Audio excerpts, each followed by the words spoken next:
폐업뿐만 아니라 그 더한 것도 생각을 했었죠. 희망이 없어요. 애들한테 이 빚을 넘겨줄 수도 없는 것이고 그냥 조용히 가서 죽어버릴까? 그런 생각도 해봤습니다.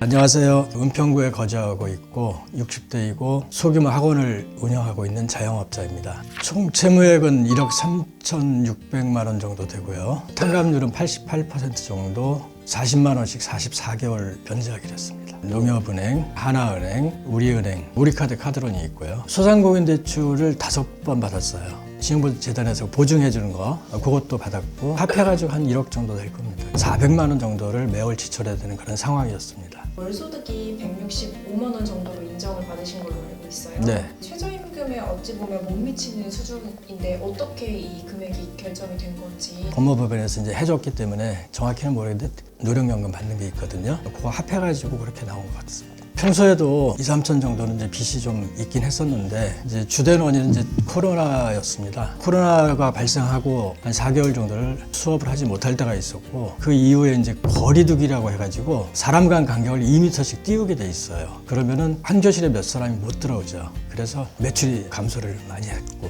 어쩔 수 없이 대출을 받게 됐습니다. 학생 수가 줄어들고 이제 매출이 줄어들었지만 뭐 나가는 돈은 정해져 있잖아요. 뭐 임대료라든가 뭐 강사료라든가 기타 뭐 운영비 또 이자 또 원금도 좀 갚아야 되고 그거를 감당을 하려고 보니까 어쩔 수 없이 이제 빚을 지게 됐고 그랬습니다. 선생님께서 혹시 뭐 폐업이나 이런 것들을 고려해 보신 적도 있으실까요? 폐업뿐만 아니라 그 더한 것도 생각을 했었죠.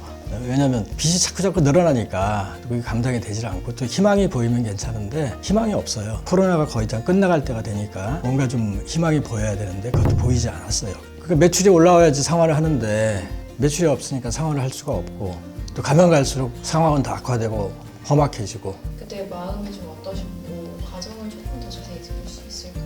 빚이 자꾸 불어나면 사람이 심리적으로 굉장히 위축이 되죠. 매일 술도 먹기도 하고 잠도 쭈그리고 자고 애들한테 이 빚을 넘겨줄 수도 없는 것이고 그냥 조용히 가서 죽어버릴까? 그런 생각도 해봤습니다. 코로나 전에는 좀 운영이 잘 되던 편이셨나요? 2, 3천 빚이 있었는데 그렇다 하더라도 학원 매출로 원금도 갚고 이자도 갚고 또 운영도 하고 또 생활비도 쓰고 충분히 가능했습니다. 그때는. 개인 회생을 해야겠다라고 마음먹으신 계기는 뭐예요?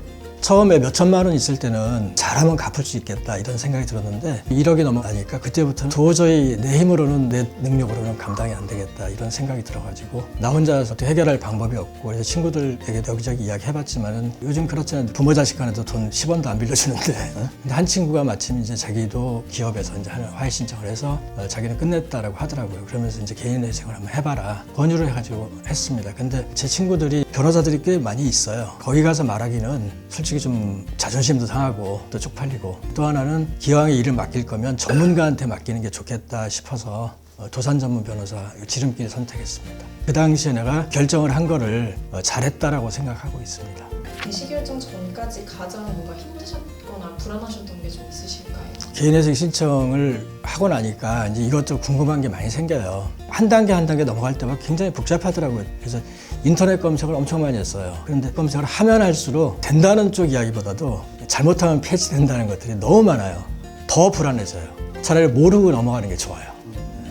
가끔 전화가 오는데 그게 받기가 좀 불편하더라고요. 옆에 사람들이 있으면은. 그게 많이는 안 왔습니다. 전화 오면 개인회생 한다고 말하면 된다고 그래가지고 말하니까 바로 끊어주더라고요. 다른 법무법인 있을 수도 있고 다른 도산 전문 변호사가 있을 수도 있는데 비교는 혹시 해보셨을까요? 인터넷 검색을 했는데 어디라고 그러는데 말을 안 하겠는데 거기는 내가 원하는 대답이 하나도 없어요. 자기들 PR만 계속하고 선전만 했지 지름길은 한눈에 딱 들어오게 도안도 좀 잘 돼 있고 글씨도 좀 큼직큼직한 게 눈에 잘 보여요. 내용을 쭉 읽어봤는데 거의 뭐 군더더기 없이 핵심만 쭉 간추려가지고 이야기를 해줘가지고 보기가 좋았고 저는 이제 그렇게 생각하거든요. 내가 애들을 가르쳐봐서 아는데 학생들에게도 핵심만 딱 가르쳐주고 이런저런 쓸데없는 설명할 필요 없어요. 그리고서 시험점 쓰면 잘 나오면 되거든요. 그런 것처럼 여기도 핵심만 이렇게 쭉 추려서 설명을 해놨기 때문에 제 눈에 쏙 들어와가지고 아마 여기가 좀 믿음이 가는구나 하는 생각이 들었습니다. 실장님하고 통화를 했었는데 인가가 날 거냐 안 날 거냐 이게 중요한 것 같더라고요. 조건이 맞는지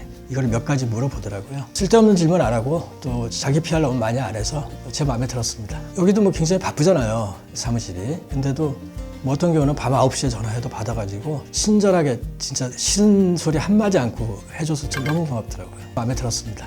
개인회생을 고민하는 또 다른 분들께 한마디 해주실 수 있으실까요? 여러 가지 사례들을 보면 이제 가는 데까지 가서 연체도 하고 추심도 받고 굉장히 고생을 하고 난 다음에 이걸 신청을 하는 사례들이 많이 있더라고요.